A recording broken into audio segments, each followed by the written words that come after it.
a part in in these issues. So how we've been doing it is we've been conducting annual events in terms of annual meetings, leadership trainings, and conferences. And we were planning to organize a big conference in 2021 with around 300 youth leaders from these South Asian contexts. But then because of COVID and then travel restrictions, we have not been able to do it. We have currently postponed our plan for holding a conference. So we have switched to this online platform of conducting webinars since August of 2020. So this is the brief introduction of South Asia Christian Youth Network. I'm the coordinator, Prasansa Subba, currently working as a coordinator for the network. So yeah, I would like to hand over the webinar to Salgo, who is the moderator of this webinar today. She will be introducing our panelists and will also moderate the webinar as a whole. So over to you, Salgo. Hello, everybody. Good evening. I welcome you all to this webinar. I would first like to give you a short background of our topic. The role of women in our churches is debated issue in Christian churches from a very beginning. Moreover, in recent times amongst the Roman Catholics and the Eastern Orthodox, as well as among the evangelical Protestants. It's a very difficult subject, sometimes filled with claims which are not at all biblically substantiated or justified, and sometimes it's from fear about what might happen if a change is made, or fears about what might happen if a change isn't made. Thank God I'm not a Gentile, a woman, or a slave. This is a very famous Jewish prayer that has been recited by many pious Jews even today. Our Judeo-Christian roots have always had an issue with women empowerment, especially within the Jewish tradition. There's a long history of women being sidelined and taken advantage of by the community at large. Jesus Christ himself openly addressed these issues, which is why Christ was always seen way ahead of his time. In fact, the way Jesus Christ envisioned women in his ministry was one of the many reasons why many Jewish leaders had a dislike for him, apart from his teachings and other reasons. The story of Jesus forgiving women who had committed adultery is well known. One striking interpretation, perhaps, may not have seen in the story is that as per the text, incident happens in the temple court, where only men have the authority. This is the custom at that time since there are no women Pharisees or scribes, and they are trying to trap Jesus in a discourse by passing judgment on women allegedly caught in adultery. Although it was very common for men at that time to have more than a wife, legally or otherwise, but however, women at the same time cannot do this. And the consequence is that it is not the same for the women. So when Christ says in John 8, verses 7, let any one of you who is without sin throw the first stone, Christ isn't hinting on just of the fact that we read through the story that do not judge others, but he is also addressing the inherent injustice or inequality among the sexes in those times when men would have more privileges and were let off easily, while women did not enjoy any of these privileges or the benefit of doubt. Jesus spoke to women both in public and privately and allowed them to set examples of faith. Jesus spoke to the Gentile women and opened his ministry to all, not limited to particular groups or persons, but declared that it belongs to all who have faith. A Jewish woman honored him with extraordinary hospitality of washing his feet with perfume. Jesus was a frequent visitor at the home of Mary and Martha. He encouraged them that they choose to learn his teachings than being involved with other menial duties. When Jesus was arrested, women remained firm, even when his male disciples fled into hiding. Women accompanied him to the foot of the cross. It was women who were the first witness to the resurrection, chief among them being Mary Magdalene. These gospel accounts reflect prominent historical roles that women have played in Jesus' ministry as disciples. In Paul's letter to the Galatian church, addressing the Gentiles, he says he includes a huge good news that there is neither Jew nor Greek. There is neither a slave nor free. There is neither male nor female. For all of you are one in Jesus Christ. And if you're Christ, then you're Abraham's seed and heirs according to his promise. Our Judeo-Christian history and our South Asian cultural background are not very favorable to women and their empowerment. A vast majority of churches, even today, have not accepted and are not even close to the idea of accepting a woman serving as a priest or a bishop. There is also a lack of contribution from women in our general authoritative decisions of the church. The whole world has now come to realization that limiting the role of an entire gender is not a sustainable model to grow and develop as a community. In this context, there is an urgent need for the church to reform and open up avenues to empower women and ensure that they have equal contribution to all things as a Christian. Not doing this is a huge injustice and to the very ideals that Christ stood up for. Even the barrier among us as humans must fall before the universal love of God. So, today, to discuss this heavily debated topic, we have three panelists discussing this subject with us. Where are the women in Christian leadership? With us, we have three esteemed panelists, Reverend Father Niroshin, the youth chaplain of the Church of Ceylon Youth Movement, and the vicar of St. Michael's and All Angels Church, Diocese of Colombo, Sri Lanka. We welcome you, Father. Reverend Jyoti, who is the Executive Secretary of the Women's Concern NCCI, that is National Council of Churches in India, and she is serving as the Assistant Vicar at St. James Church, Diocese of Delhi, CNI, Church of CNI. Reverend Jyoti, we welcome you to as a panelist. And we have Amal, a young activist in the Women Development and Service Society, Diocese of Rawalpindi, Church of Pakistan. We welcome you, Amal. So with this, we would like to enter into the webinar. I would like to ask the first question to Father Niroshin. God chose Deborah, Huldah as a prophetess, and he chose Esther and Ruth as a civil authority even in the Old Testament times. So aren't we supposed to be going ahead instead of going behind in time? Let me check whether I am heard clearly. Yes, Father, you can. I can hear you. Yeah. So, answering that question, I would like to draw your attention to the books of the Bible. Now, we come across a very interesting book called Esther. Now, all these other characters that Salvo shared, along with that, those individuals, Esther is a very ordinary woman in a very ordinary setup. Nothing with temple, God, even God, I would say. But a Jewish woman in a different context, being challenged to stand for who she was. Well, we need to realize now. I will not go into the text so much right now, but rather the inclusion of this book, the canon. Now, we may have so many reasons for including this book, but I would like to emphasize the fact in a predominantly male-dominated or patriarchal society, and even during the canonization of the Bible, we see so much of a similar setup. This book comes into the scene. And I believe, leaving aside the teachings, the faith, and the heroism of this woman,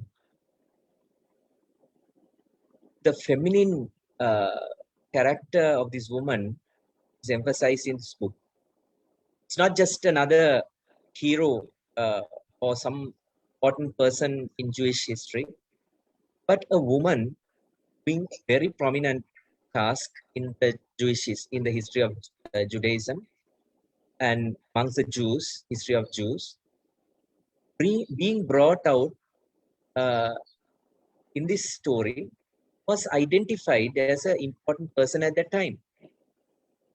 I feel that itself tells us that even at the time of canonization, they realized to a certain extent that not that it, I mean, leave aside the time that it got written, but canonization was much recent. When you look at the history of the Bible, people saw the bishops that gathered would have, or the church leaders who gathered, they have realized the importance of bringing in this book.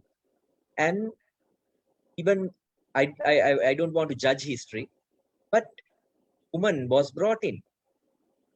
And taking you a little back in our salvation history, we come across uh, at the creation story, Genesis chapter 1 itself, verse 2, the Holy Spirit being called Ruach. Now, we don't know actually what gender God is. These are all terms used by people in the way early in the history. So these were terms given by humans, people who had some authority in saying the stories, referred God, the Holy Spirit, in a term or a feminine pronoun that was Ruach. So I think our history has so much to say that women has a very important place in our history. And I will not go into details because things will be dealt as we go on. But just keep these two things in mind as we begin this webinar. At the canonization to include the Book of Esther, and way back when the Pentateuch came to be written, why did our ancestors refer to the Holy Spirit, one important person in the Godhead, by a feminine pronoun? So, as you very rightly asked the question, I feel saying or trying to say that women for some reason are not up to the standard to be in equal status of a man or a male in the ministry is certainly going back in time. And if I just, in order in finishing, we in the history have very bad memories of when the world sciences found so many truths about the world, the church reacted saying that this is not something that you find in the Bible, and so therefore we cannot stand by these things. And we have learned the lesson. And world today have proved the church that women can hold all responsibilities that any man holds. And I would go a little step further to say that women can multitask compared to men. Women can multitask, whereas when it comes to men, we uh, in the natural setting, we will handle only one responsibility at a time. So without taking, I think I will end there a little thought for us to begin this discussion. Remember Esther, remember the term used in the Old Testament in Genesis chapter 1 itself. Why? And if we say that there is no place for women in the church, I would also ask the question, why? Thank you. Thank you, Father Niroshan. That was a wonderful thought to begin with. My next question is to Reverend Jyoti. I'm sure Reverend Jyoti has faced a lot of challenges. More than sharing your challenges, how did you overcome these challenges? If you could share some of your challenges and how you overcame so that we all could draw some inspiration from you, Reverend Jyoti. Thank you, Selgo, for that question. I take it as a matter of pride and experience to share that the struggles that I had been through. When I told I was a mechanical engineer by profession, and I was doing my master's as a government candidate. So we have what is called junior research fellow. And while I was doing it, I had the feeling of going for my ministry. And I prayed over it, and prayer were not sufficient, believe me, for that, because you have to take care of so many things. Prayer will only inspire you to go ahead, but the journey thereafter has to be paid. And while I told this idea that I need to go for full-time ministry to my family, there was a big uproar. The reason for it was a common understanding of all our times is it's a male arena, and I do not find it derogatory to use this term arena, because it has been dominated by men, and it is thought to be of males only, because that is what we have been told from our childhood. It is the priest, it is the father, it is the male who have to be the priest. And even in our teachings across the ages, it is like it is God the Father, Jesus the Son, men performing the ritual, high priest only, Melchizedek and others. So these were the norms that we all had grown, and my family found it very uncomfortable. It was okay for them, for me to serve as a preacher, as other things, but coming into the ordained ministry was something beyond their comprehend. And the only thing that I could find was to challenge them by sharing the experiences and the stories of Deborah, Miriam, and other, which they knew, but they had never thought of from a different perspective. Deborah as a judge and a prophetess. So they were like, I had to negotiate with them. I had to make them understand it is okay. Or it is what I had grown with the untruth of it is only for men. I also had to share with them. And in due course, I was able to overcome my family struggle by telling them about Bible, asking them to pray.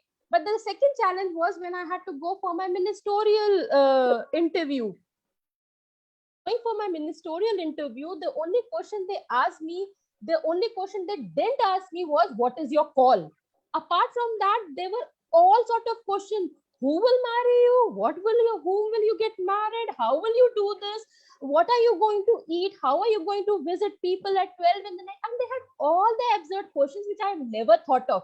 But then I got the realization that for them, it is more about social constructs rather than the construct and the design of God.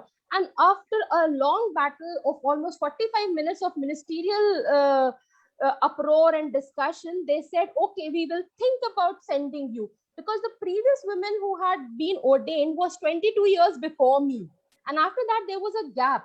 And thereafter, overcoming them, it took them 6 months to decide whether they should send me or not. And still, when I was being sent, they had this question, we hope you complete it and come back without getting married to someone else and going into some other dice. And they were like, what is your problem? But then these were the areas where I was challenged. And so I had a firm determination. I have to come back. I have to start serving in the church, so that what I had faced, the question of you not being adequate for God's plan as a woman, needs to be thrown to others and told that no, everyone is in God's plan. And coming back, I was young, 23 when I got ordained. It was difficult even for my male clergy to accept me as a young person, and second, as a woman, which was predominantly their understanding. I was asked to do fill up the racks, put the files proper, do this typing, do that, and every menial job they would throw onto me without thinking that I am also co-clergy with them. My other clergy who got ordained with me as a deacon was given more respect than me, and I was like always a second-class citizen in the clergy group. And while all these struggles were coming, I only found one way of overcoming it, and that was to bring people who can understand equality in God's side together. I started talking to my youth. I started talking to my women groups. I started talking to congregation of my church, empowering them to call me also as in their prayer meetings and doing things. And in the due course, I started organizing Bible study, sitting with them, chatting with them, talking to them. And more I talked, I understood that talking and educating about women in clergy, women as ordained minister, was helping them to overcome the bias which was created long time.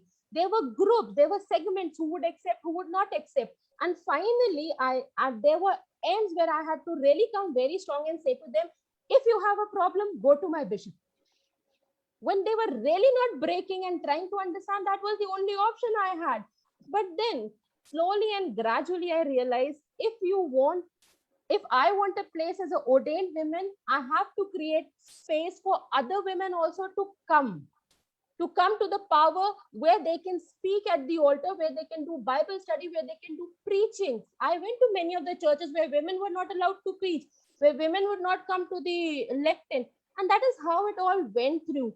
But education was the key, talking was the key, and making them understand it is not unholy for a woman to be at the altar and serve the Lord. With all these challenges, with all these struggles, the key was education. Education through the plan of God, education through Bible, educate, telling them the stories which were least preached in the Bible, of the Bible, at the church, at the prayer gatherings, was how what helped me overcome. Thank you, Reverend Jyoti. That was a wonderful answer. I would like to ask one more question. Was it worth it? Is it worth it? Yeah, it is always worth it. You know, the peace, the confidence that comes. By God's grace, when I was ordained after 22 years, the next 1 year, my colleague, his wife was also a BD graduate. So I talked to her and I told her, why you also don't come for ordination? And she was like, no, no, no, no, no, I don't want to family. And then I helped her to understand. She got into her ordination. After 2 years, we prepared another girl to come into ordained ministry. So in the same way, we have created. Now we have one woman coming every 2 years. So we have more women in my diocese. I'm basically from Agra diocese. We have more women coming now. With every ordination, there is one woman who is standing for ordination. So that is what I feel it is worth it, because the place which was not only for my male counterparts is also for God, was also ordained by God for women. And now we are occupying it. We are there. It is easy for a woman to bathe a child and give baptism, than a male to handle a child and give baptism. So there are so many things. It is worth it. It is worth, because I feel that yes, God had a plan and I am fulfilling it. Though That is there were great. constraints, but yes, it's good. It's worth it. It's giving the peace. That is great, Reverend Jyoti. I would like to ask a similar question to Amal too. As a young youth leader, I'm Okay. sure you are facing a lot of criticism, a lot of problems, and you're working as a social activist for women development. So, will you please share your experiences and how have you overcome these many challenges? Thank you, Dr. Selgo, for your time. You have, said three words: youth leader, social activist, and women development. And all these three words, talking in a Pakistani perspective, is a difficult task. But with God's help, I'm doing it. And I would like to briefly share my challenges that I've gone through. You all meeting me as a social activist or a youth leader or whatever you may call me is the present story. But there is a huge struggle that leads us to come at this platform. And the first challenge that I faced from in my life was from my family. When I had chosen to work in the church, when I chose to work in the youth groups, the first challenge was from my family, and that was a clear no. The no was not that they were not trusting me. The no was there because they're also part of a conservative society in which we live, and they were afraid to send me to work in youth groups, because youth groups are usually stigmatized or stereotyped to have love relationships and couples and all those things. So they were afraid to send me. So I talked to them and I said, this is the purpose of God for me. This is my call. I want to work. So please don't say no. Support me. If you are supporting me, I can do all things. But if you are not letting me do anything, sorry, I won't be able to take even a step.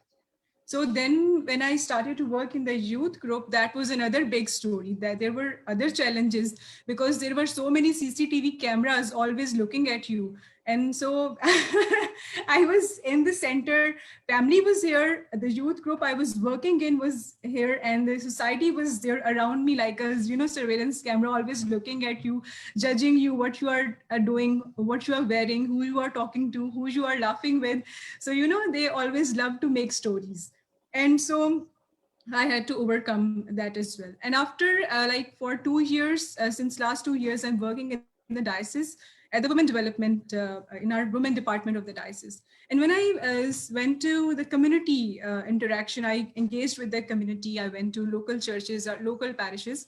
Our diocese is basically a rural diocese, and we 80% of our congregations are in rural setups and also in slums. So when I started to go to the churches, we started to engage with the community. There were other challenges. First of all, it's a conservative Pakistani society, very male dominant society. And then it's the village setup. That's another big story. Their mindset is totally conservative square. So when we interacted with them, the clergy, the rural clergy has their own mindset. And people, when we are interacting with the people, we are making their pictures, they have this question, they have these insecurities and fears that maybe we are going to take their pictures and post them on social media to grab a lot of money from the Westerner donors. And we are not going to give a penny to them.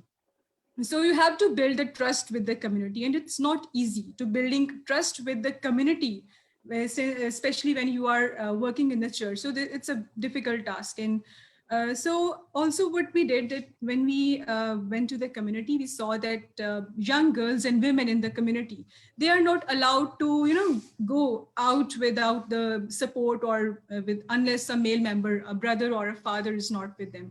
So those girls and women were unapproachable. And this created so many hurdles for us being social workers, being church workers. So what we did, we approached them. God has given us wisdom. He has given us resources. So if we approach those women who could not approach us. So this is how we started to build trust in the community when we went into the community. So we were working with them, and many young girls and women have now become empowered. They share their stories with us. So this is how I think this is my personal experience, that I said a clear no to the society. Society should be given a damn when you know that you have to fulfill what God has, God wants from us. So this is something society will always talk about you. So there's no need to worry about them. So just I always look up to God and always say, God, please give me strength. If I will think from my heart, I won't be able to do anything. But if when you're working with the community, you have to think from here. You have to don't think about your heart or what you're feeling. So you have to fulfill God's purpose. The challenges are there, challenges will always be there, but one should always struggle. Thank you. Thank you, Amal. That was wonderful advice. Don't care about society. Thank you, Amal. I would like to remind all our participants, if you would want to ask any questions to our panelists, please put them into our chat box after this webinar. After our question and answers are over, we will go into a Q&A session wherein all your questions will be answered by our panelists. So my next question is to Father Niroshan. Mother Mary, Mary Magdalene, Mary of Bethany, her sister Martha, all these women have been identified as key establishment in Christianity. Then why aren't these women discussed more?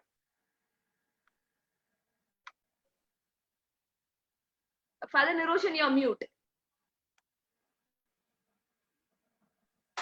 You can see my screen now. Yes, I can. So I can hear there you. are two people here. Okay. But probably the church decided it should be like this. Huh? So these are, I think, again, decisions made by humans. As very rightly Jyoti said, are human decisions that have actually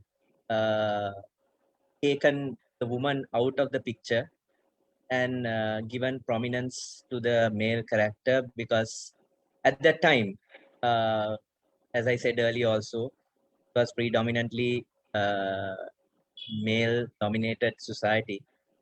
And also many of the gospels and so many of the gospels that were written did not get canonized, and one real, I mean, very touching gospel that I had the experience of watching on a movie, I'm sure there are weaknesses in that comes to the director when a movie is made. But I'm sure the Gospel of Mary Magdalene have said it all. Uh, how women should have been in the picture. Uh, so how much I think the church or the leadership, or without harming the church or the leadership, the history. uh, if we wonder how the history has taken the woman out of the story, it's very sad. But the amazing is that how much we have tried to cover, hide, or cite one story. The Bible, when people read the Bible, the guidance of the Holy Spirit, they simply cannot miss out individuals like Mother Mary, Mary Magdalene, Mary of Bethany, or Martha, that house in Bethany where he would very often visit, and the relationship that he had with Mary Magdalene, a very good friend, relationship of a very close friend. So I'm sure if Jesus uh, happens to come soon, uh, I think he will have so many amendments to make the canon and the Bible. Uh, but very sadly, we have missed out on these things. And I feel that the picture of or the I always share this experience that I had when I visited a Hindu temple. Rather, during my formation, I had to spend a couple of days in a Hindu temple at the Pusari's residence, where I saw a god, picture of a god, their god, was dressed half male, half female. Half was in sari, the other half was of a masculine god dress. So I asked, so to find out, very similar to our Godhead, or the character God that we find in the Gospel and in the Bible, their God has both as aspects of a human, and I'm sure God never intended for the picture to be like this. It was to be like this, and that is why at the very beginning he decided that we need to have another individual in the picture. And again, as I always share this story, I ask people, did God create first? And they all come out with the Sunday school story, and they say how Adam was created, and then how he was put to sleep, and the bone was taken, and how he created Eve. But then I always ask them to tell me, where do you find it? It has to be in the Bible, no? So, and it has to be in the book of Genesis. So I I slightly uh, misdirect them and get their attention to the first chapter without knowing. They also don't know that there were two stories. They will always turn to first chapter and they will find that there is no such story, and they say, Father, there is no such story in the Bible. How did we learn this in the Sunday school? And then only I would always have a little fun with them and tell them that there's another story, and is in the second story that you find this. But in the first story, we have God creating man in his image, man and woman. So I always believe to fulfill the image of God, there is the necessity of a man and a woman, not necessarily married, but always to complete the image of God, there is a necessity for a man and a woman. Uh, even if even if you are not biologically there, the feminine characteristics and the masculine characteristics has to be there to fulfill the image of God. So I think I'll be deviating a little bit from my question if I go further. I think it was a slight uh, mistake in the past, the history, and little misunderstanding part of some of us. And God has done his part. He has not allowed, even after all the canonizing, for us to leave out these important they are in the story, and that is how we know that there was Mother Mary gave birth. Uh, I would even go to the extent of saying giving birth to God. I know there'll be a lot of conspiracy if I talk about God, Mother of God, but I don't want to say that. But she gave birth to uh, Christ. So what else we have to say? And all these stories are there in the Bible. We cannot hide them. We cannot put them away. To remove these stories, especially the genealogy of Jesus, will only connect with those important feminine characters who are very uh, important, the genealogy of Jesus. So we cannot miss them out. People would have tried, history would have tried, but we cannot play with God. Thank you, Niroshan. Father Niroshan, that was a wonderful answer. As you mentioned, Mother Mary. My next question is to Reverend Jyoti and Ms. Amal. Many Christian churches give Mary the highest importance after Christ. But many times I feel that she's conveniently used as an example of humility. What is your comment about it, and what kind of inspiration do you draw from Mother Mary? Reverend Jyoti. Thank you, Selgo. Normally, when we see the portrait of Mother Mary, she is always depicted with a baby in hand and her eyes down. In our culture, especially in the Indian culture, you always put your eyes down either because you don't want to face, you are too ashamed, or you are subjugated. But that is all a very contrast to what actually Mother Mary would have been. She was indeed an example of humility, no doubt. But yet there was something beyond the humility. Mother Mary may mean different to different people. Mother Mary is the timeless role model for many a women and even for the church at large. She is a praiseworthy example to be imitated by everyone. But again, we need to understand something about Mother Mary. And that was that in spite of being so simplified in the Bible, she comes as a inclusion and a transcending of all time and culture. For a woman of in her times, to be the virgin, to be a single mother was a big no. She would have been stoned to death and so many things. But yet, when the news of her becoming pregnant or carrying the baby came to her, she accepted it. She was rational. She was rational in all her questions, but then she accepted the biggest challenge of all times, which is even a challenge in 21st century, to be a single mother. She accepted it and she carried it out with dignity. She did not run away. She did not lock herself in the room. She went to Elizabeth to confirm whether she is pregnant, to talk about everything, whatever they may have talked, but she carried it. And so much so that she was ready to face it to the world, even to Joseph, who was planning to leave her. And with all of that, she comes as a woman of courage, a woman of radical standing, a woman ready to fight the culture at the cost of God's will. And that is what sometimes we neglect. We do not want to see, because she came as a woman with change. She accepted what came to her. She did not question it. And she was like, okay, if you have a radical plan, I am a radical woman to you because you are a radical God.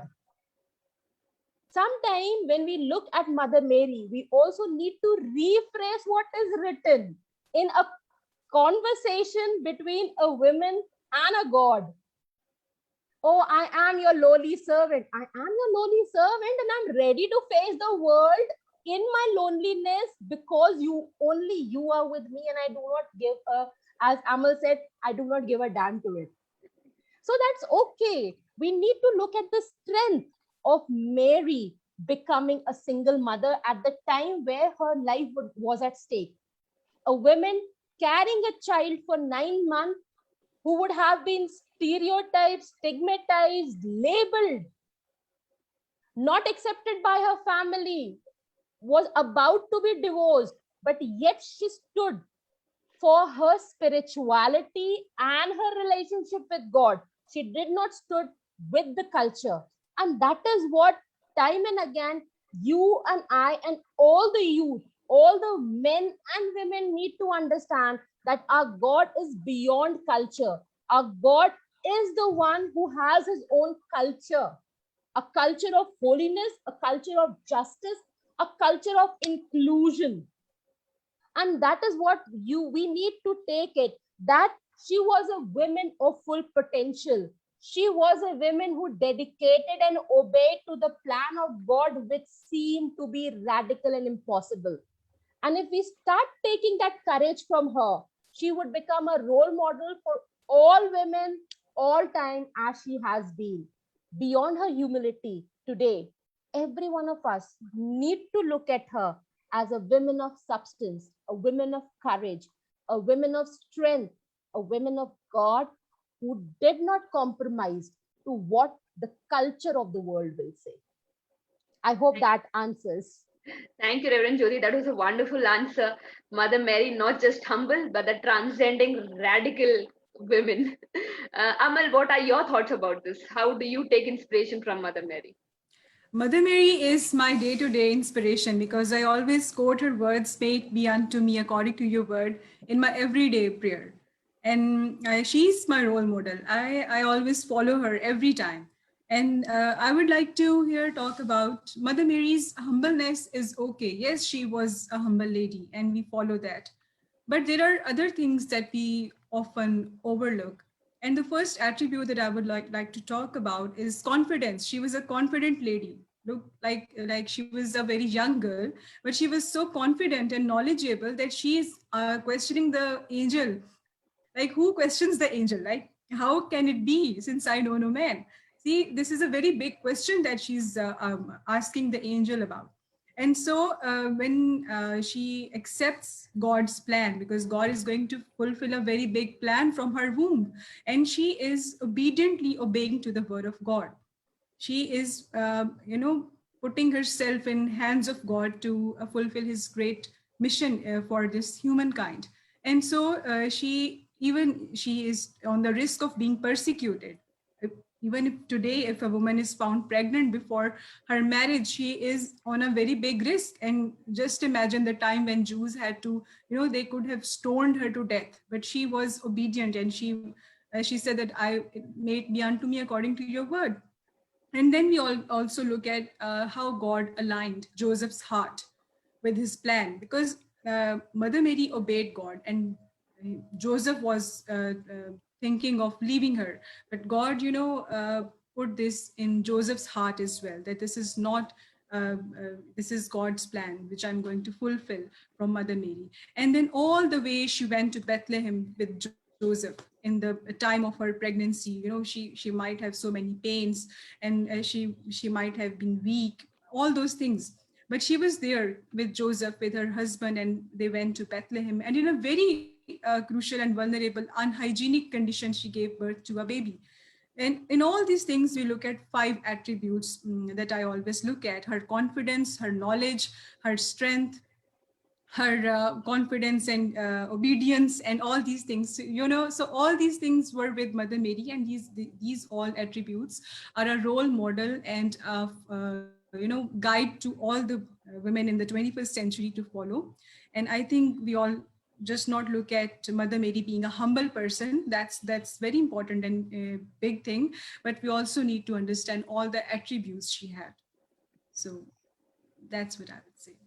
That's wonderful, Amal. Thank you for your answer. I would like to remind all our participants, if you have any questions to our panelists, please add it in the chat box. We'll be asking them during the Q&A. My next question is to Father Niroshan. Every time when we have a discussion about a woman in pastoral ministry or any roles, the concept of purity is conveniently thrown across, that women are impure. So what are we really impure in the eyes of God? What does it does this there's any biblical substantiation to this? Why are we called impure every now and then? Father Niroshan, you're mute. You'll have to unmute yourself. Well, I think people who say this should check their knowledge on human sexuality and anatomy, because it's very important. Because people don't realize what happens to a woman when she menstruates. Uh, uh, they only see the blood. They don't know where it comes from, why it comes from, nothing. Now, it's very important that we understand the mental setup of a woman and a man here. Now, talk to any psychologist or people study of psyche of men and women. You would find out how women are sexually or active and how men are sexually active. Now, we only talk about the menstruation of a woman, but the issue, the real impurity does not come from that. It only comes from our heart and our mind, and that's what the Bible says, and that's what Jesus says. When you think, you don't have to do it. When you think, the moment you look at a woman and think uh, uh, anything impure, that is where you sin. And impurity does not come by what you uh, let go from your body, leave your body in that sense. So when you look at a woman, all the women here will tell me, and my wife also agrees. My daughters are also here; they are also listening to it. That woman lives in a cycle, a 27 or 28-day cycle, where it's just during a particular period of time that they are sexually active. If I'm wrong, correct me, but you can hold your peace. You don't have to reveal. This is scientifically proven. But it's the status of a man. Now, this is interesting. For a man, men are sexually active 365 days a year, 24 hours a day, so that they can be sexually aroused at any time, any moment. So they can fall into a sin. If you are talking about purity and sexuality, they can fall into sin at any time. But one will have these restrictions where they are not so sexually moved at times when they are not actually, I mean, when they are not in the time of when they are fertile, when they are ready, and only when they are ready to give uh, rather they are ready to the egg is mature enough, uh, uh, get in touch with contact with a sperm and create a baby. That's the only time I believe that. I mean, you see that in animals very clearly. The humans, we don't talk about these things. We don't know these things sometimes. So, if a question of purity is asked, we need to ask such people, how do you define purity? Define purity. So, just because one sheds blood once a month, how come impure? And the second part of my my answer is, put it in the woman. It was a natural order that God has put in the woman. She didn't decide to have it. And why did God put it into a woman? Was it to discriminate her? It was to regenerate. It was she was being a part of God, creating human beings. That's why this blood leaves the body when it's not fertile, or rather when it's not what do you call Not pregnant. the When you're not fertilized, when you're not pregnant, but then yeah, what? Yeah. yeah, when it doesn't meet a sperm, it leaves the body. So I think we have to ask these people when they say impure, where how Christians define purity.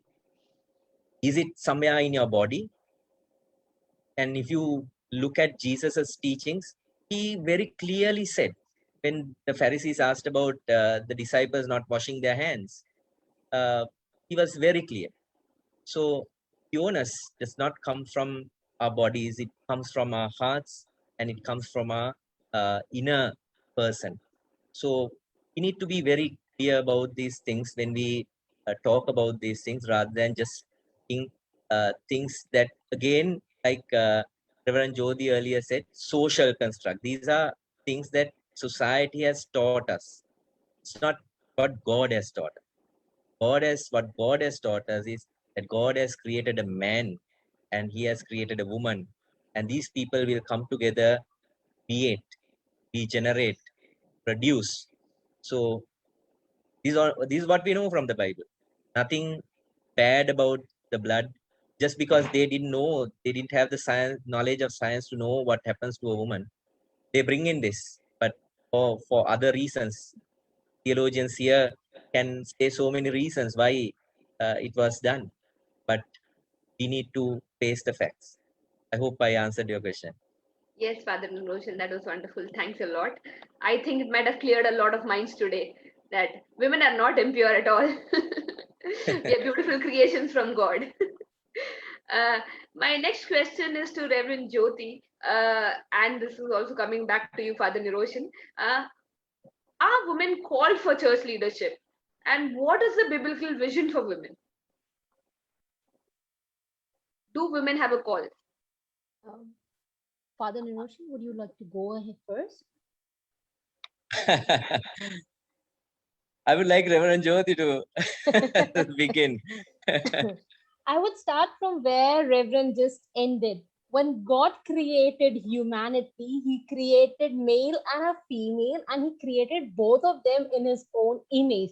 And when he created male and a female, then he made humanity. So there was a plan, and there is a plan of God in both of the sexes, in both of the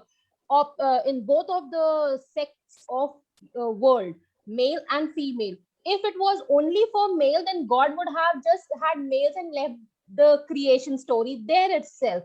If there was only a need of women, God would have made only women and left his creation at that time. But we need to take from the very first understanding of creation that God made both.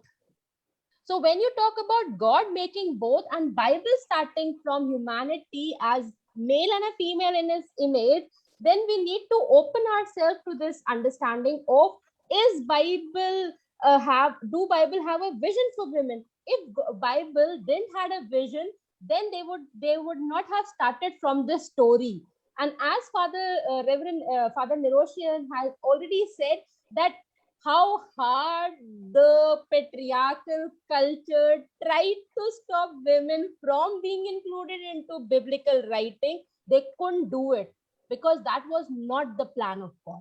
So we need to take into account all these things. Our Bible is full of women who have done tremendous job, who have worked, who have been example, who have been role models beyond men also at certain times. When we look from starting from creation story, going to Miriam during the time of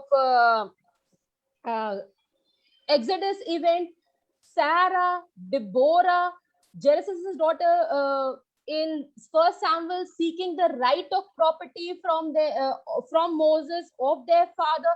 The Bible is full of it. The story of Ruth, Esther, the story of strong women like Vashti, the story of Paul. Not even like Paul could not force himself from excluding the name of Lydia, Phoebe, and these are the women who have been named in the Bible. Of course, we do not hear them so often, but they are there in the Bible. Women supporting the ministry of church, women supporting Christ, women before the time of Christ doing judgment, women walking ahead of Israel. The stories are full. So how can we say that Bible do not have a vision for women? We also need to ask ourselves what we want to see as a vision. Vision is basically a way of ensuring we are focusing on the matter that are important to God.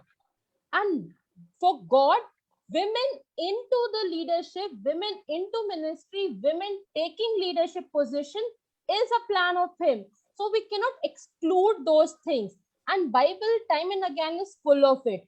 We also need to understand that who is influencing this definition of vision for us. Is it the culture or God? If it is God, Bible is full of example. If it is human being, we are not propagating and educating them in our church. Also, we need to look at the Bible and see how women are empowered. Christ, I do not consider Paul as the authority of New Testament. I always consider Christ Jesus the only four gospel reader, like the subscription of four gospels to Jesus as the authority of New Testament and all the time. When we look at this story of Christ, when we look at the life event of Christ, when we look at the miracle and teaching of Christ, we find a position for women, right? From Christ telling to Martha, don't bother about the world, bother about the word of the God. Get what will enrich you forever. Jesus talking to the Samaritan women, Jesus cleansing and acknowledging the women who had the flow of blood for 12 years. Jesus giving the witness of his resurrection to the women first and asking her to go and tell everyone that I have risen. These inclusion of women in the Bible are a perfect example of the way in which we can focus the importance of plan of God. And if they are in the Bible has a vision for women. Bible has a vision for women leadership. Bible has a vision for women authority, women leadership, women participation. If we do not want to see it, it is our choice. This choice can be cultural, personal, or forced. But Bible is very clear that women has a place in the salvific work of God, in the salvation of Christ, in the salvation plan of Christ. And striking is when we read the genealogy of Christ's birth in Matthew, it strikes everything. His genealogy does not comprise of men only. His genealogy, when we read, which we now normally don't read in Matthew chapter 1, is this woman, this woman, this woman, this woman, who was begot of, was his mother, Ruth was his mother, mother of such and such. And these are the striking examples. If we do not want to see, our choice, but Bible has a vision for women. Thank you, Reverend Jyoti. That was a wonderful response. Over to you, Father Niroshan. What is the biblical vision for women? You're on mute. I will have to stick with the first story of creation, where God's image, God created man and woman in His image, and that is the story that runs, as Reverend Jyoti also reminded now. That's the reality that runs underneath the whole Bible, where men and women partnered in the mission of God. So the biblical vision is clearly stated at the very beginning. And as again, touching on what Jyoti said, we have sadly mistaken teachings of Paul, and we about Corinthians and Timothy, but we forget that Paul also said in Galatians 3:28 that we are no longer Jews or Greek, no longer slave or free. There is no longer male or female. All of you are one in Christ Jesus. So we see it in the Old Testament and we see it in the life of Jesus. And here Paul summing up all that he wanted to say in Galatians, saying that there is no distinction. So the vision, God's vision for women, the Bible very clear, and it's a equal responsibility that woman has, the mission of in. Thank you, Father Niroshan. That was a wonderful answer. We women have equal responsibility in the works of the Lord. Uh, my next question is to Miss Amal. As Christian youth, what role can we play for this women empowerment and into the church leadership? Thank you, Dr. Selgo, once again for this question. This is a very important question. And here I would like to talk about two aspects. The one aspect is youth working in the church.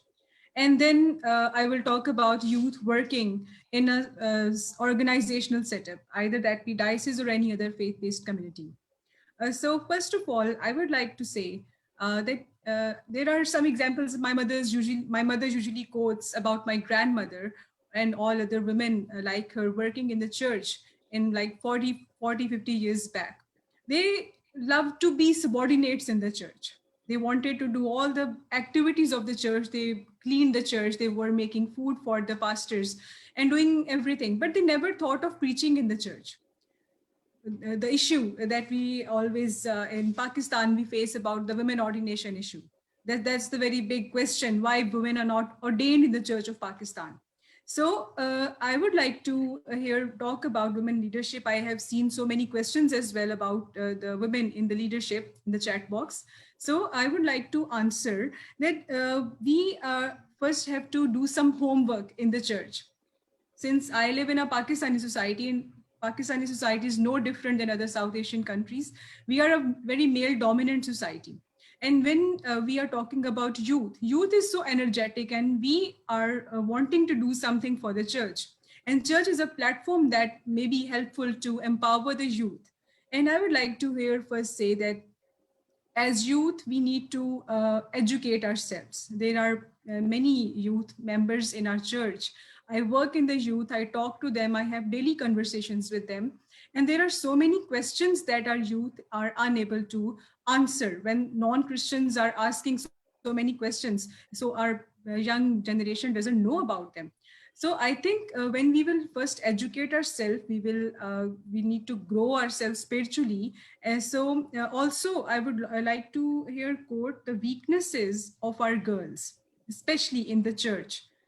There is a question that like I want to put forward a question that why are not we are not accepted as church leaders. Like we are talking about women development or women empowerment in the church. There is a question why we are not being accepted like that, because women are not taking responsibility. We love to be submissive, we love to be inferior. And it's true, because I have seen women, when you give them some task, for example, you are giving a task to a girl about working in the church, they will say, no, no, no, no, please, I'm ashamed of doing so. I'm feeling so shy. I cannot go in front of people and talk about anything. Please talk on my behalf. Why am I supposed to why am I supposed to talk on your behalf? God has given you wisdom. God has given you strength. Why can't you speak? No, because nobody will accept me because I'm a girl. And so I think we need to educate ourselves first. We need to grow spiritually. We need to put away our shyness and talk in front of the audience as well. We have to take responsibility so that congregation would also try to accept us in a way. Their inclination tries to drive in the way that yes, these girls and women, they can speak in front, they can speak on our behalf.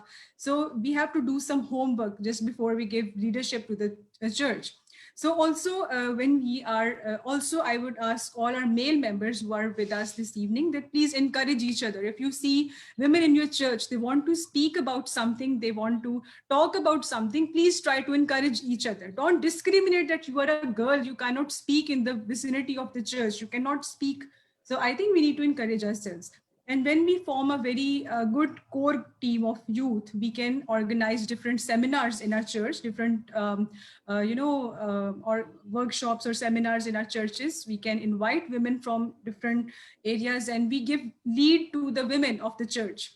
So their confidence is boosted up. They will empower all other women together. And we can talk about their health issues. We can give them training on different social aspects where we are lacking about their legal rights. Many of the women in Pakistan do not know about their legal rights. So I think youth can do this, and we have this audacity and this capability to encourage and empower each other, and we can surely create a difference. If we are working in the organizational setup, as for example we are working in the diocese, I would like to share and quote an example. In October 2020, there was the awareness month on domestic abuse, and I, with my team and I, we went to different local churches, because women are not able to come to the cities or the places in the diocesan campus. They are very far away. So we reached those women. We went to the grassroots. We are youth. We went to them, and we gave them training on domestic abuse, how you can prevent yourself from being victims on the hand of domestic abuse. So all those women, they started to speak up. They were women of the local churches in their villages. They started to speak up, and many of them, they came to me and they said that you have given us this platform. We are very thankful, because before that we have never come up to the dais, and we have never spoken like this, like we are speaking now. So I think this is something what we can do is encourage each other, empower each other. There are many different ways. Give lead to the women in your church. Or there are many pastors or clergy people who are with us this evening, and I would encourage each one of you to please give platform to your youth. We are energetic people. We want to do something. Please give us this platform, and we will be able to bring the women up into the church leadership as well. So I think this is all for now. Thank you. That is a wonderful answer, Amal. Great advice to our young youth. Take onus and motivate each other. That is wonderful. Thank you. Exactly. Thank you. I would now like to open the dice for our Q&A section. I had got a couple of questions beforehand, and there are some questions in the chat box. So my first question here is to Reverend Jyoti, since she is an ordained minister. Like many of our churches, apostolic churches, don't allow female ordination. And there are girls who have a feeling that they have a call to do God's work. So they either choose to marry a priest, or they just do some small activities or small authority like teach Sunday school or participate in the women fellowship. What other ways can women work for our Christ, staying within the same church? Okay. Your question has two aspects, Selgo. First is women ordination and how women can work within the church. So I would like to answer the first one first, the women ordination. See, when we talk about women ordination, there are a lot of fringes attached to it. Especially when we talk about women ordination, we need to understand what are the barriers that are hindering women ordination. Are women not ordained because of culture? Are women not ordained because of the society? Are women not ordained because the church is not allowing them to be ordained? So these are the three prospects where women are hindered from getting ordinations. If your church has approval in its constitution, like in my church, in Church of North India, we have a provision of women ordination. So if we have the provision, we should go ahead, take the advantage of what is written in constitution and seek the ordination. If our churches have not yet opened for women ordination, women who want to work and women who feel the call of Christ need to start negotiating with the leaders, need to start talking to the leaders who are in authority of what is the reason. Try answering, try justifying, try bridging, try educating. I always believe that for seeking it, we need to first educate, empower, and then agitate for what is our right. If Bible is supporting us, if Christ is supporting us, why are we not having it in our churches constitution and policies? Even in the policies of the world around, in the parliaments, in everywhere, 30% right is reserved for women. If 30% right is reserved for women in parliament, in legislation, why is 30% right reservation not there in ordained women or in ordained ministry for women? Why should we not seek all these things? So first, educate, empower, and agitate for your right, and this will lead ultimately to a bigger venturing. So let's first identify what is the obstacle. Is it church? Is it society? Is it the mentality? And then try overcoming them and facing them.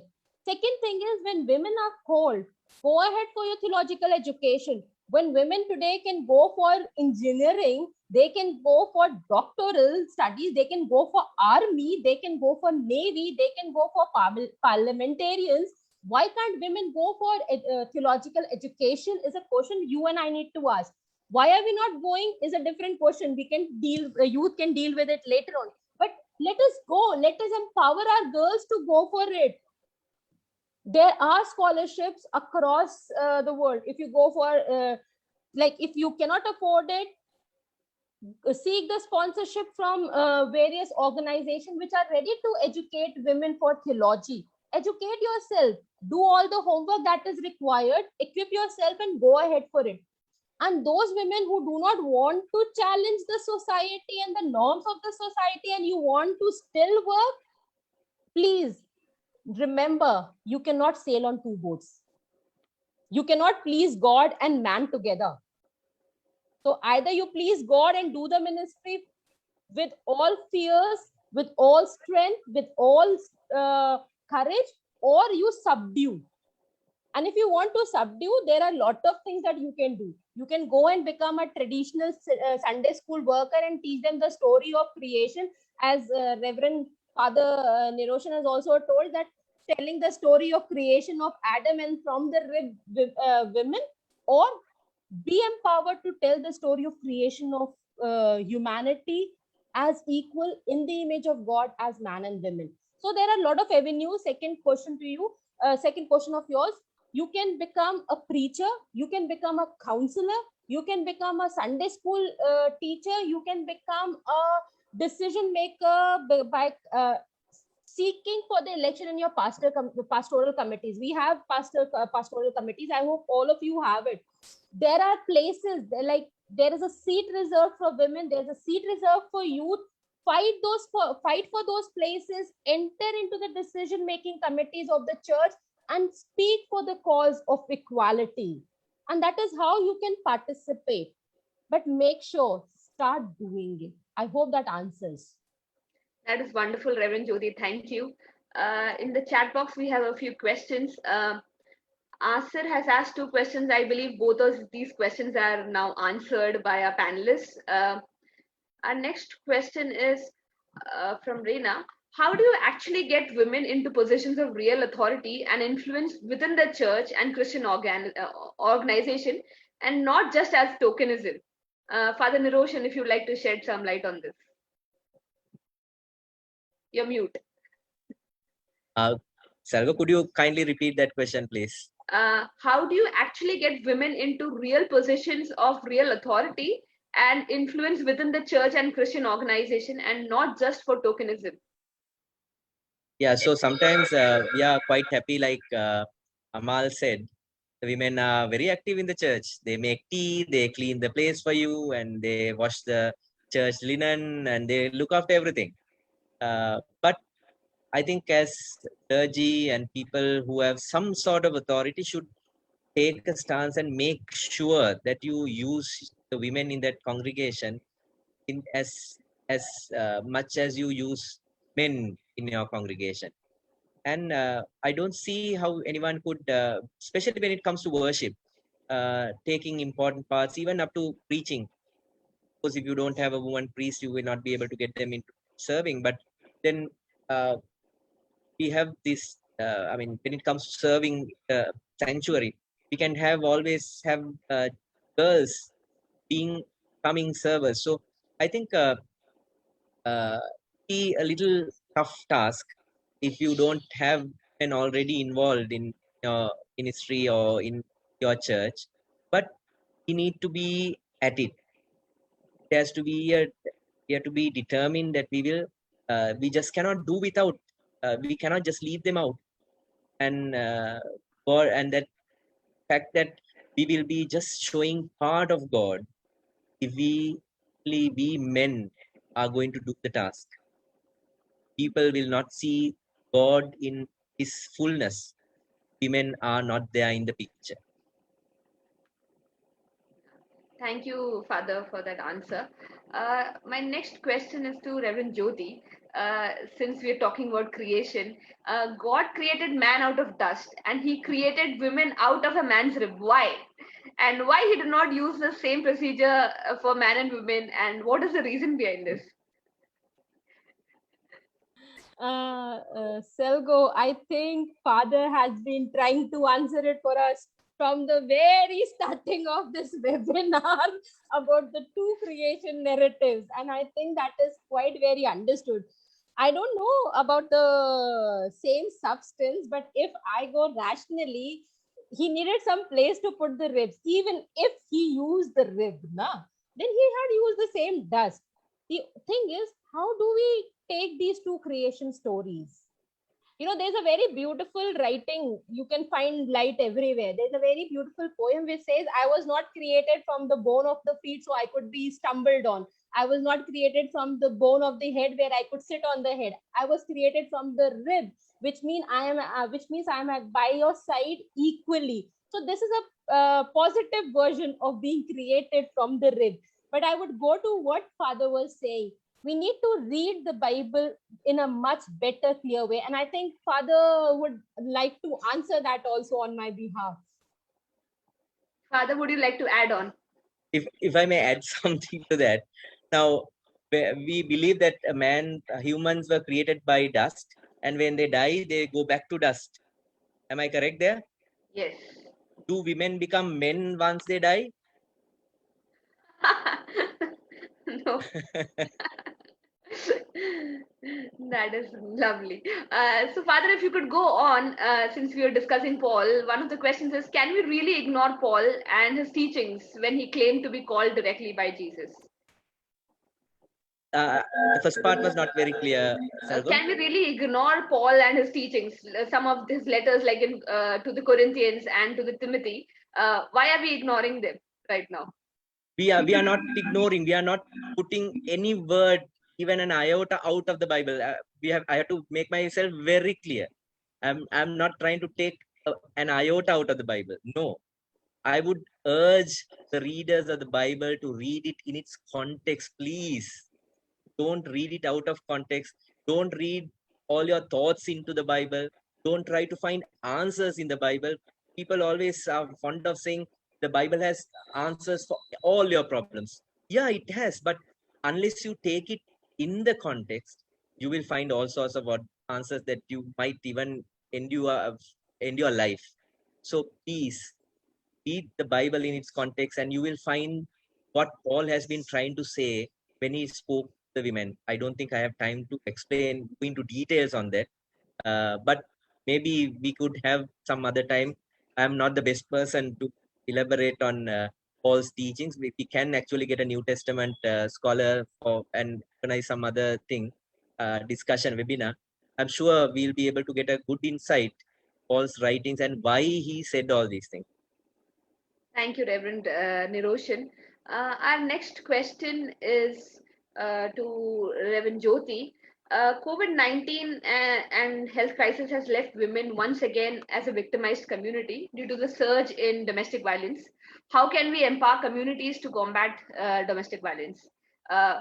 This person is asking for some practical pointers. Thank you for that question. And it is a very valid question for our time, especially when we are coming post-COVID. COVID has brought a lot of changes in us. And the worst was it forced many of us to live within the confines of four walls with four people, which we were not habitual of. And for almost a year and 6 months, when we stayed together, there were a lot of pressure that was created because of our unemployment, because of the cut in the salaries, and there was so much. And as we are dominated by our culture, where else will we went out? And the venting out was on the women of the family, because that is what we were taught. You can say anything to your wife, you can say anything to your sister, and they will not revert back. And even women were told not to revert back, but to just keep on doing what they were doing. And this situation brought in lot of domestic violence. Men were frustrated, women were frustrated, and that led to domestic violence of many a sort. and how we can empower our communities to combat domestic violence. The simpler formula that I understand is we need to start counseling. Every church has a unit of counsel, and if you do not have a counseling unit in your church, I hope you have a prayer unit where women and men come together to pray. Start praying over these issues. Start talking to people. What is the reason of violence that is in your house, that violence that is around? Start talking about domestic violence from the pulpit, in your gathering, in your meetings, on how would God take domestic violence as? Why are we not supposed to encourage them in our church?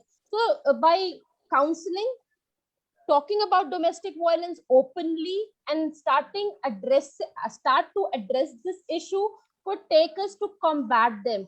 Also, there are many global movements across, like Thursdays in Black, where you wear black on Thursday to say that we stand against gender-based violence and against rape.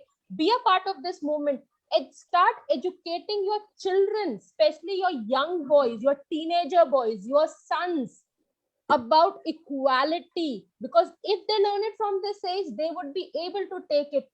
Women, start sharing your stories of harassment, of violence to your brothers, so that they understand the pain. Start sharing the stories of how you felt when someone teased you.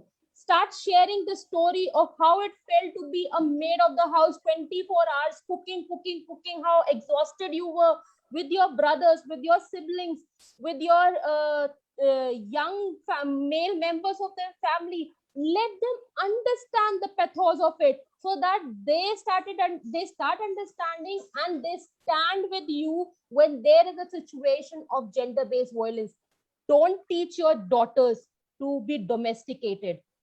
Don't teach your son to hit a woman. Start doing it from home, from church, and that is how we can combat domestic violence in our homes and in our churches as well.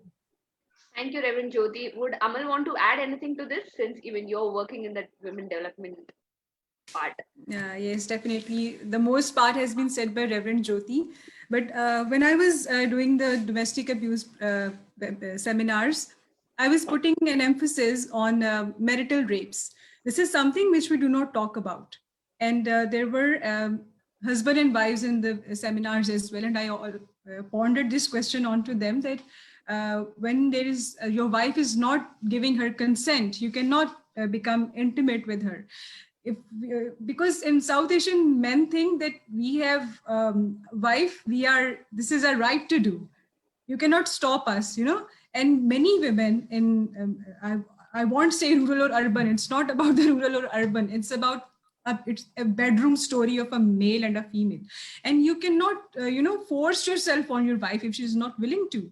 There are many times a wife is not feeling well, so you have to take care of her needs. You have to tell the husbands that not to be rash, please behave yourself, and wives should also do that.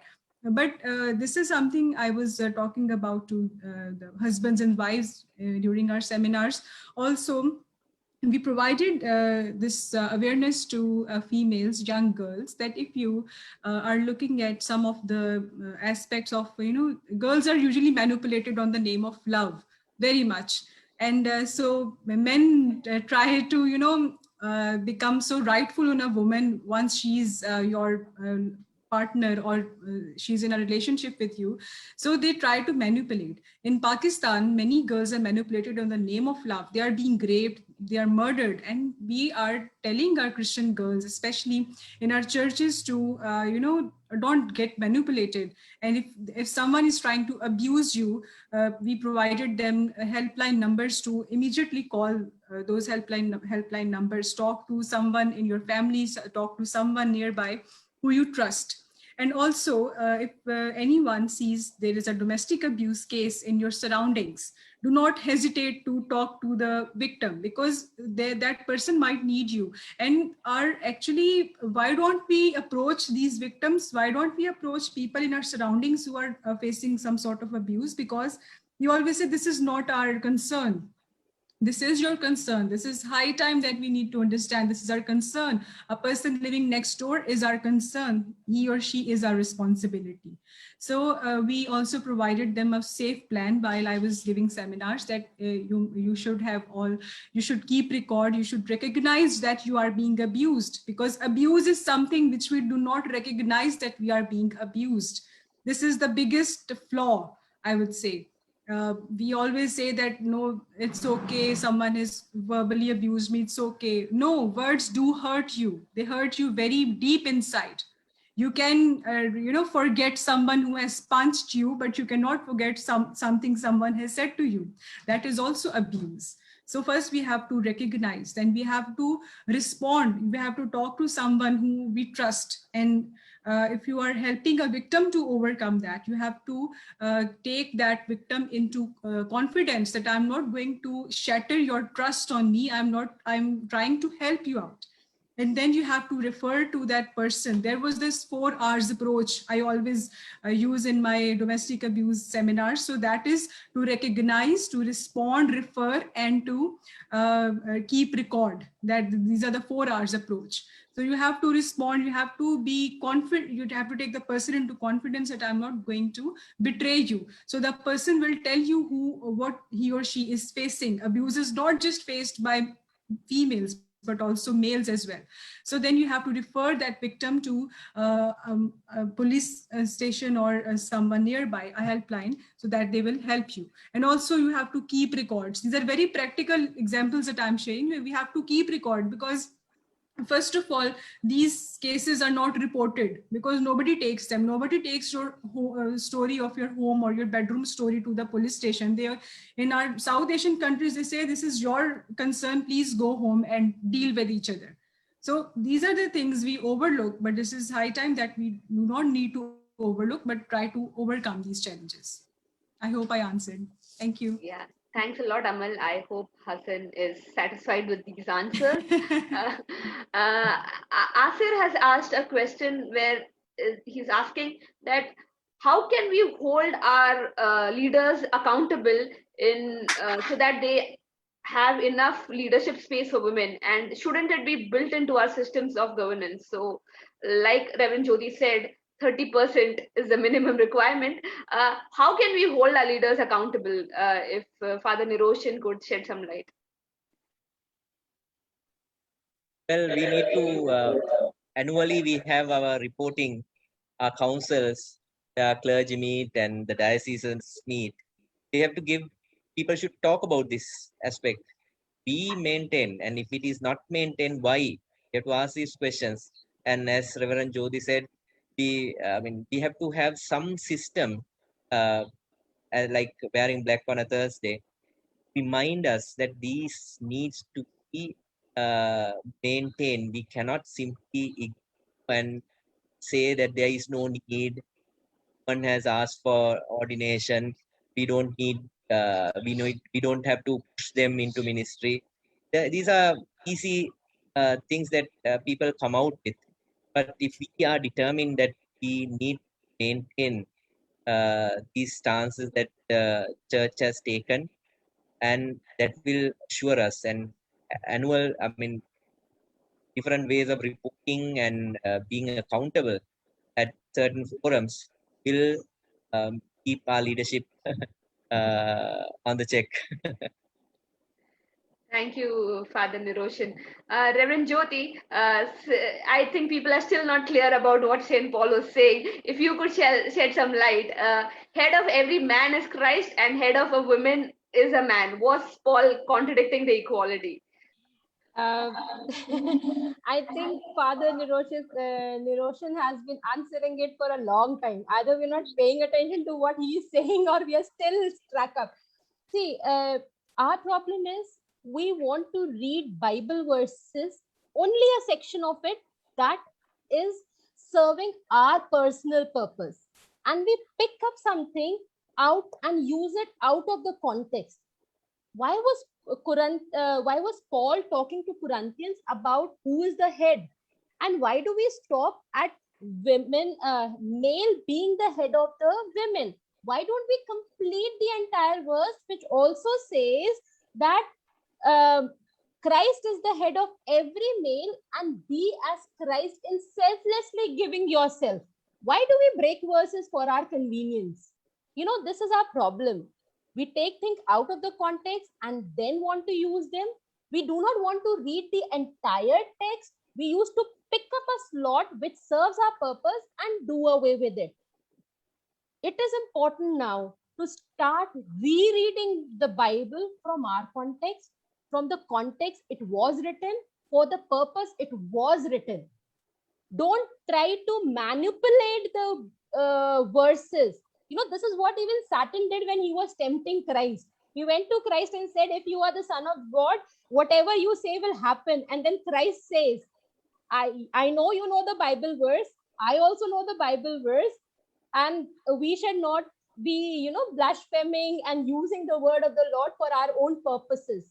This is just a contextual way of putting how Christ answered to the temptation by biblical Torah, by answering in the same language. Be very sensible in using the Bible, reading it, rereading it, and contextualizing it. What Paul was saying was for Corinthians, for a particular reason, for a particular context, where he was handling a lot of issues that were emerging. And Father Niroshan would be very good in answering, because he was answering it in one of his own talks, that when Paul was saying he had an issue to deal with, he was addressing the verses, he was writing a letter to a particular person to be read by a particular person, by a particular context, and to answer them. It was not for everyone. I cannot read Selgo's letter and say, no, they are implied to me as well. What is written to Selgo is written to Selgo. What is written in Corinthians was written for Corinthians. Why do we want to misinterpret things because they fit our convenience? Thank you, Reverend Jyoti. That was wonderful. I have one last question. Is women in church leadership a feminist movement? I don't know if a feminist movement is in a negative connotation, but then I would like to say yes, it is, because feminism is nowhere wrong, or it doesn't have anything wrong attached to it. But then if Father Niroshan could elaborate a little bit on this. I think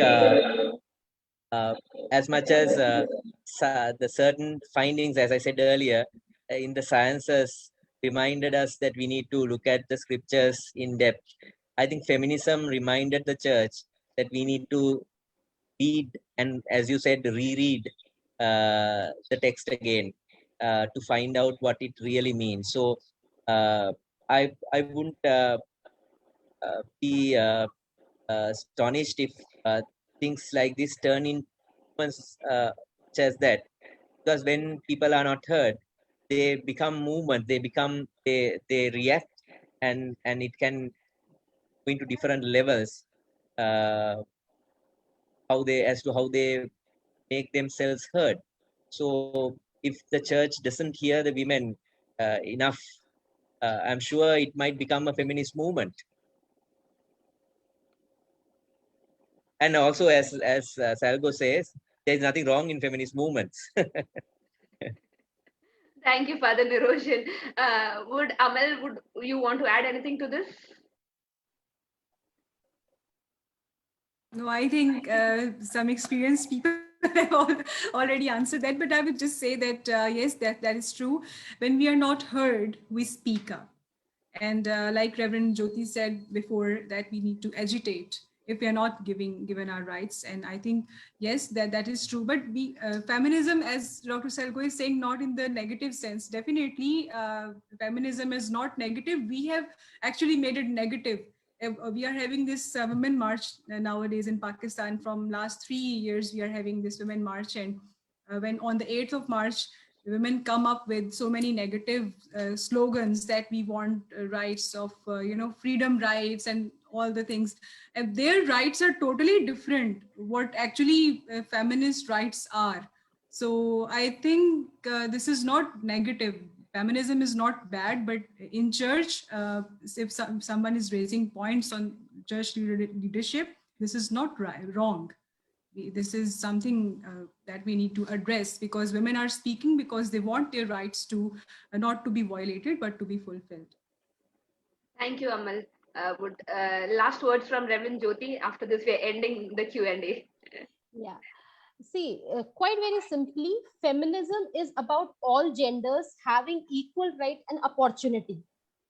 And feminism is not only about women speaking for their right, it is about even men speaking for right of all genders. If you want to be a part of God's plan, we have to stand for each other. As also it was told that God didn't make men only and women only. Both have to stand for each other. So there are men also who are feminists, who stand for the cause of women, and there is no problem in it. There are women who seek their rights which are due to them, and there is no problem in it. How we want to see it becomes an issue. But then feminism is a positive movement because it leads to equality, justice, and a platform for everyone to thrive on, for the wholeness of life for everyone. And that is what Christ came for. He says, I come to give you life and life in abundance. If even one sector of our society is not having life in abundance, then it is the responsibility of others to make sure that there is life in abundance for everyone. So feminism is a movement for life in abundance. We have to talk about it, rightly pointed out by Father, that we have to talk about it because it was neglected. But let's not neglect it even when it is taught. Let's be a part of a movement that stands for justice, liberty, equality, and love in humanity. Thank you, Reverend Jyoti. That was wonderful. I believe we all have learned a lot from today's webinar, a lot of theological questions, a lot of practical questions. I thank all our three panelists for being with us and answering these wonderful questions. For the official vote of thanks, I would pass it on to our second coordinator, Prasansa. Over to you, Prasansa. And thanks to you, Dr. Salgo, for moderating the webinar so well. And also our biggest thanks to all the panelists for accepting our invitation to be one of the resource person for this webinar. It was indeed a very wonderful webinar on a much debated topic of women in leadership, especially in the church leadership settings. So as we have been discussing in this webinar, I guess it has much to do with our cultural context. And in South Asia, since patriarchal structure is very embedded in every part of our works, in every part of our lives, I guess this has also been, our churches have also been much influenced by it. So thank you once again. So I would like to end this webinar, but then we would like to hear from all our participants. How did that go? So we have launched, we are about to launch a poll, and we have just like 6 questions. We would request you to attend to the questions. And in the meantime, I would also like to inform you about the upcoming webinar. So we will be having webinar on the first Sunday of each month. For the next webinar, the topic and the time, Zoom link, and everything will be shared in our website and in our Facebook page. So please stay tuned. Thank you.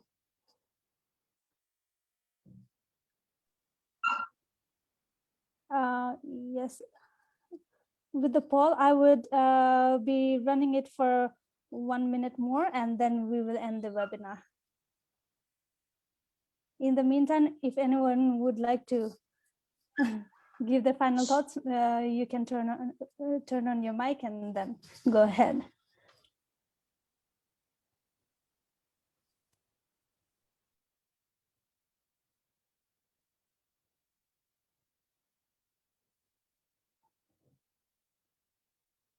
I hope the poll is visible to everyone, right?